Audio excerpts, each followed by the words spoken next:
오늘은 성전을 깨끗하게 하시다라는 제목으로 말씀을 전하고자 합니다. 오늘 본문은 우리가 예수님의 성전 정화 사건으로 잘 알고 있는 내용입니다. 이 사건은 상당한 중요한 의미를 가지고 있어서 오늘 본문뿐만 아니라 사복음서 전체가 이 이야기를 다 담고 있습니다. 오늘 본문 속의 예수님 모습은 좀 우리에게 낯설게 느껴집니다. 평소 예수님은 온유하고 따뜻한 분이신데 오늘 본문 속에서는 매우 단호하시고 상당히 거칠게 행동하신다라는 거예요. 성전 안에서 물건을 파고 사는 사람들을 내쫓으시고 환전상의 상을 엎으시고 비둘기 파는 사람들의 의자를 뒤엎으시는 상당히 과격하고 또 폭력적으로 보이는 그런 행동을 하셨다라는 거예요. 성전 정화 사건이라고 하니까 성전을 깨끗하게 하셨다고 하니까 좀 성전을 예쁘게 정돈하고 청소하시는 것이 아니라 어쩌면 정화를 넘어서 척결 사건이 아닌가라는 생각이 들 정도입니다. 오늘 저는 여러분과 함께 이런 질문을 가지고 말씀을 나누고자 합니다. 예수님은 왜 이렇게까지 과격하게 행동을 하셨을까요? 예수님께서 성전을 정화하신 진짜 이유와 목적은 무엇일까요? 우리가 이 질문의 답을 살펴보면서 한 가지를 꼭 마음에 담기를 원하는데요. 그것은 성전이 무엇이고 성전은 어떤 모습이어야 하는가 이것입니다. 성전은 무엇이고 성전은 어떤 모습이어야 하는가. 우리가 오늘 말씀을 통하여서 성전을 바로 알고 성전을 아름답게 세워가는 귀한 은혜와 결단이 있기를 주님의 이름으로 축원합니다. 아멘. 우리가 지난 주일날 살펴본 내용이 무엇입니까? 예수님께서 잎사귀만 무성할 뿐 열매가 없는 무화과 나무를 심판하는 말씀을 하셨죠. 그리고 나서 제자들과 함께 예루살렘으로 들어가셨고요. 곧장 성전을 향하셨습니다. 그리고 성전에서 아무도 예상치 못한 아주 과격한 행동을 하셨다라는 거예요. 15절에서 마가는 이렇게 그 장면을 서술하고 있는데 같이 한번 읽어봅시다. 시작. 그들이 예루살렘에 들어가니라. 예수께서 성전에 들어가사 성전 안에서 매매하는 자들을 내쫓으시며 돈 바꾸는 자들의 상과 비둘기 파는 자들의 의자를 둘러 엎으시며. 사람들이 보기에는 그야말로 소동이었습니다. 근데 이것이 예수님께서 순간적인 분노나 감정에 휩싸여서 하신 행동은 아니었어요. 전날인 종려주일에 예수님이 예루살렘 들어가셔서 성전을 가셨죠. 그리고 성전을 둘러보고 나오셨습니다.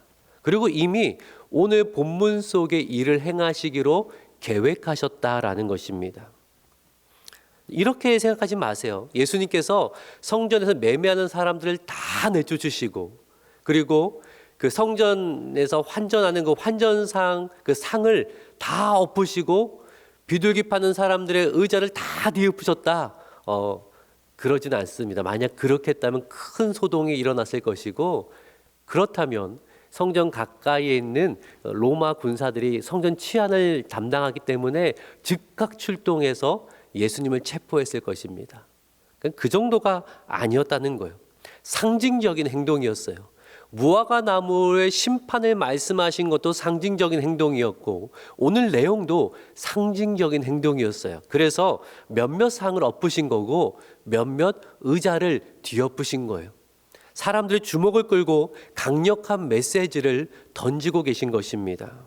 그러면 예수님이 전하고자 하는 메시지는 무엇이었을까요? 왜 예수님은 매매한 사람 내쫓으시고 환전하는 상을 엎으시는 또 비둘기 파는 사람들 의자를 뒤엎으시는 이러한 일을 하셨을까요? 이 질문의 답을 함께 찾아보면서 예수님이 전하시고자 하는 메시지가 무엇이고 그것이 우리에게 어떠한 의미가 되고 어떠한 적용점이 되는지를 한번 생각을 해보도록 하겠습니다. 당시는 유월절이 가까우고 있었습니다. 유월절이 되면 유대 남자들은요 이스라엘 땅에 거하는 사람들 뿐만 아니라 해외에 사는 사람들 그런 사람들을 디아스포라 유대인이라고 하는데 그들도 예루살렘 성전을 찾아옵니다. 저마다 하나님께 드릴 제물을 준비해서 오는 거죠. 그런데 여행 중에 제물이 다치거나 병들거나 흠이 생기면 하나님께 드릴 수 있는 제물이 되지 못합니다. 그러면 다시 제물을 준비해야 와는데 상당히 번거롭잖아요.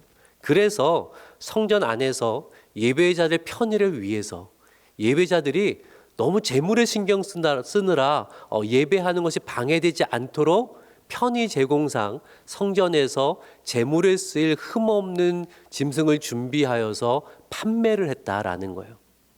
그리고 또 하나, 유대인 남성은 해마다 성전세 반세겔을 내야 됐습니다. 근데 문제가 뭐였냐면 로마 시대 동전은 대부분 우상 그림이 있거나 신성 모독적인 문구가 들어가 있었단 말이에요. 그래서 이러한 동전으로는 성전세를 낼 수가 없었습니다. 성전세로 허용된 것은 두로 은하뿐이었는데 이것을 또 바꿔서 오려고 하니까 상당히 불편한 거예요. 그래서 어떤 서비스가 제공이 되었냐면 성전 안에서 가지고 오는 로마 동전을 이 두로 은하로 바꿔주는 그런 환전해주는 서비스를 예배자를 위해서 편의상 제공을 하기 시작했던 것입니다. 자, 그러면 무엇이 문제겠습니까? 처음에 좋은 목적이 시간이 지나면서 변질되었다라는 거예요. 그 말씀은 17절에서 예수님이 이렇게 하시는데 같이 한번 읽어볼까요? 시작. 기록된 바 내 집은 만민이 기도하는 집이라 칭함을 받으리라고 하지 아니하였느냐. 너희는 강도의 소굴을 만들었도다 하시매.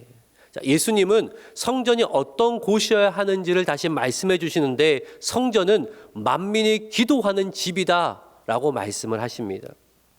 누구든지 와서 하나님을 예배하며 기도하고 은혜와 기쁨을 누리는 곳이 성전이다 라고 말씀하셨어요. 근데 예수님 시대의 성전은 어떻게 되어 버렸는가? 하나님께서 만민을 초대하셨습니다. 이방인들까지 초대하셨지만 유대인들은 이방인의 뜰이란 공간을 만들어서 거기까지만 들어올 수 있었다라는 거예요. 이방인의 뜰은 성전 입구로 들어가면 넓은 마당이었습니다. 마치 우리 교회 주차 공간 같은 그런 마당이었다라고 생각을 하시면 돼요. 거기까지만 들어와서 예배하고 또 기도할 수 있었지 더 안쪽으로 깊숙이 들어갔다가는 죽음을 면치 못하게 되어 있었습니다. 거기서 기도하는 것은 좋은데 오늘 본문 속에서 짐승을 매매하고 환전하는 일들이 다 이방인의 뜰에서 이루어졌다라는 거예요. 생각을 해보세요. 기도하러 왔는데 한쪽에서 물건을 매매하는 소리로 가득하고 동물 울음소리로 가득하고 환전하는 그 소리로 가득하다고 해보세요. 거기서 어떻게 예배를 드릴 것이며 어떻게 기도를 할 수 있겠습니까? 그러니 하나님을 예배하기 위해 왔던 이방인들은 제대로 기도도 하지 못하고 실망감 가운데 성전을 떠날 수밖에 없는 그러한 구조와 체계를 가지고 있었다라는 거예요. 거기다가 환전하면요, 그냥 해주는 것이 아니라 금액의 한 4에서 8% 수수료를 뗍니다. 그게 얼마 안 되는 것 같죠. 근데 매년 유대인 남자는 모두 성인은 다 성전세를 내야 됐으니까 그 수수료 수입이 엄청난 겁니다. 그걸로 제사장과 레위인과 그의 가족들이 그 이익을 챙기고 있었거든요. 그러니까 조금씩 수수료가 또 높아지는 거예요. 왜요?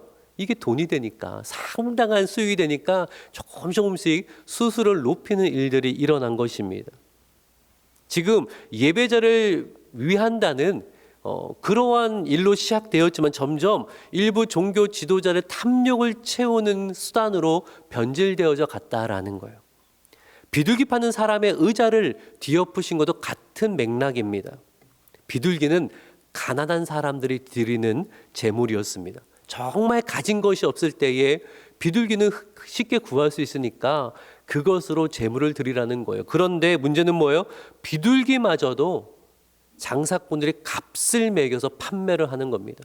탈무드의 기록을 보니까 어떤 시기에는 비둘기 한 쌍이 노동자 하루 품삯에 해당될 정도로 값비싸게 팔린 적도 있었다라는 거예요. 예배하는 자리가 점점 특권층만의 자리가 되어지고 돈 있는 자들의 자리가 되어지고 가난한 자는 점점 설 자리를 잃어가고 있었다라는 거예요. 성전은 어떤 곳이어야 했는가? 유대인이든 이방인이든 부자든 가난하든 누구든지 와서 하나님을 예배하고 은혜를 누리고 기쁨을 얻어야 하는 곳이었습니다. 그런데 당시의 현실이 그러지를 못했던 거예요. 하나님을 사랑하는 예배자로 가득해야 되는데 사람들의 탐욕과 장사들의 이익만 가득한 곳이 되었어요. 그래서 예수님 뭐라고 하셨습니까? 하나님을 예배하는 하나님의 집인 성전이 강도들의 소굴이 되었다. 이렇게 탄식을 하셨습니다. 그리고 분노하셨죠. 상과 의전을 뒤엎으시고 그대로 둘 수가 없으니까. 성전을 다시 깨끗하게 해야 되니까. 성전이 다시 예배의 기쁨으로 가득 채워져야 되니까 예수님이 오늘의 일을 상징적으로 행하셨다라는 거예요. 그럼 예수님의 해법은 무엇이었는가? 요한복음은 자세히 나오는데, 자, 요한복음은요 시간 순서로 기록된 것이 아니라 메시지 중심으로 기록이 되었어요. 그래서 시간 순서로는 예수님께서 사역 후반기에 마지막 일주일 가운데 월요일에 행하신 일이 맞는데, 요한은 이것을 의도적으로 앞부분 요한복음 2장에 기록을 합니다. 그러면서 예수님이 회복시키시는 성전이 무엇인가를 앞에서 먼저 메시지를 전달을 해서 2장에 써지는데, 2장 19절 또 21절을 한번 볼게요. 19절 같이 한번 읽어볼까요? 시작.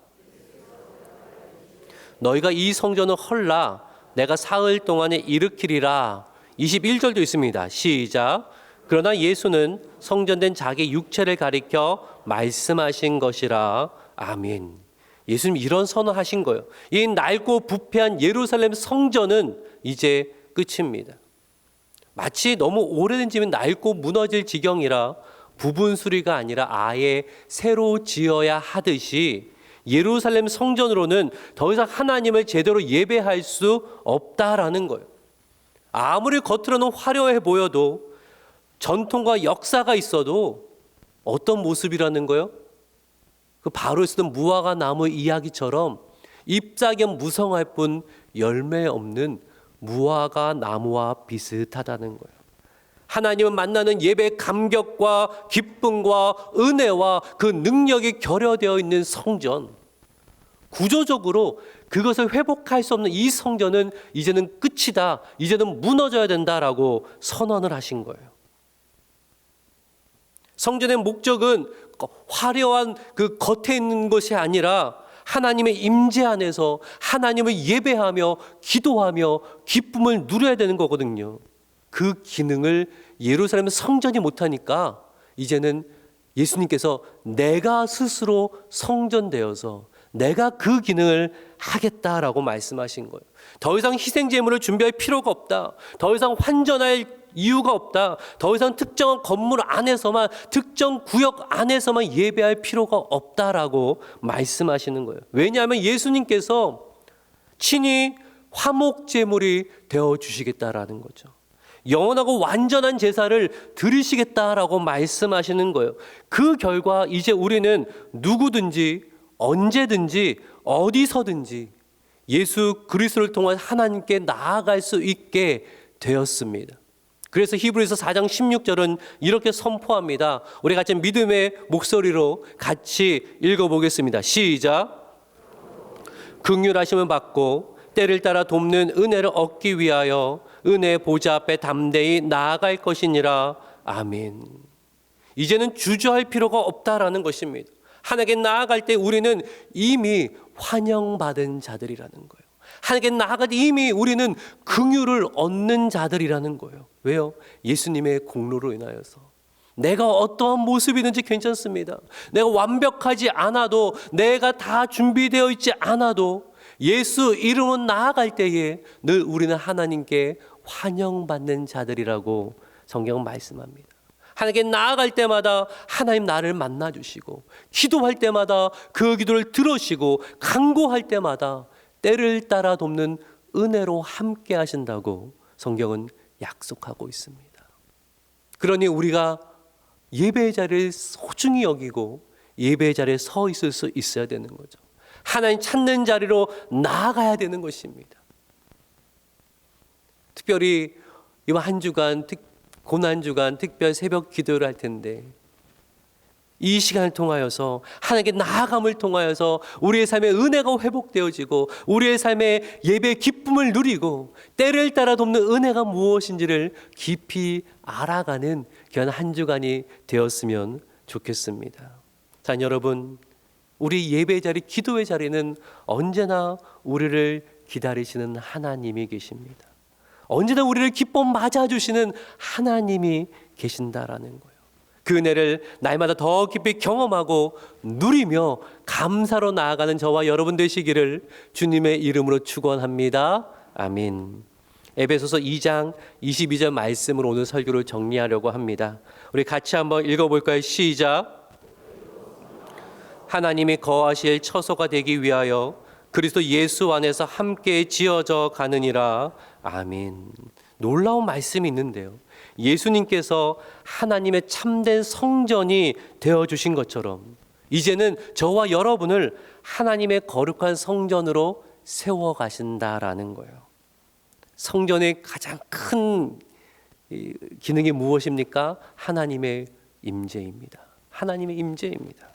우리를 성전으로 세워가신다는 것은 우리가 있는 그 자리가 우리의 일상이, 우리의 가정이, 우리의 삶에 무엇이 있다는 것입니까? 하나님의 임재가 있고 하나님의 은혜가 있고 하나님의 능력이 있다라는 것입니다.